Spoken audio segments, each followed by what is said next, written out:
जय श्री राम।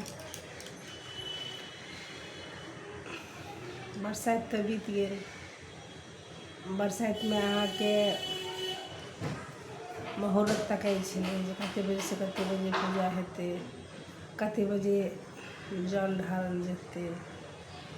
क्या तऽ आब तऽ सबटा काज मुहूर्त पर होइ छै, तऽ आब तऽ मधुश्रावणी आबैवला यऽ। अब मधुश्रावणियोमे दिन तकायल जेतै ने। पहिले तऽ मधुश्रावणीमे दिन नहि तकायल जाइ छलै, क्या तब तऽ घर ही सब पंडिते भऽ गेल छथिन ने।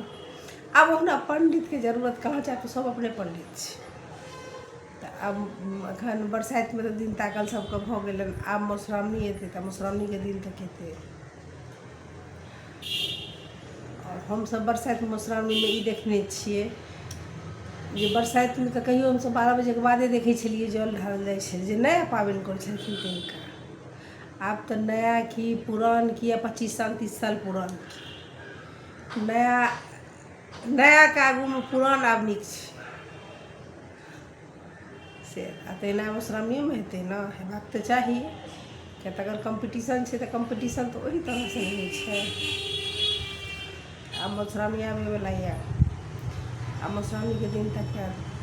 जहन कि हमसब ई देखने छियै 10-10 गो 15-15 गो 20-20 गो 21-21 गो फुललोढ़ी बाली रहै छलखिन। आ कथा कहनाहर अहाँके 2टा 4टा, आब तऽ कहलहुँ सब पंडिते भऽ गेलखिन। आब तऽ कथो कहनाहर बहुते लोक छथिन, पहिले तऽ कथो कहनाहर कमे रहै छलखिन ने। तऽ नियम ई छलै जे आइ अगर अहाँ पाबनि पहिल दिन पूजलियै तऽ लास्ट दिन अहाँके पाबनि सबसँ लास्टमे पूजत। अगर पहिल दिन जे पहिले पूजलियै, जेना मतलब शुरुआत दिन होइ छलै जे अहाँसँ शुरू भेल आ किनका पर खतम भेलै, आ लास्ट दिन जिनका पर खतम भेल रहै छलनि तिनका लगसँ शुरुआत होइ छलै। लाइन बाइ लाइन से अहाँके कथा होइ छलै।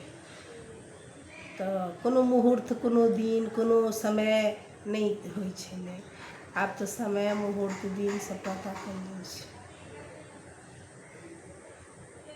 की जमाना छै। जय श्री राम। एगो अपना मिथिलामे फकरा रहै जे भीतरे रही हे मतलब ठोर बन्दे रहै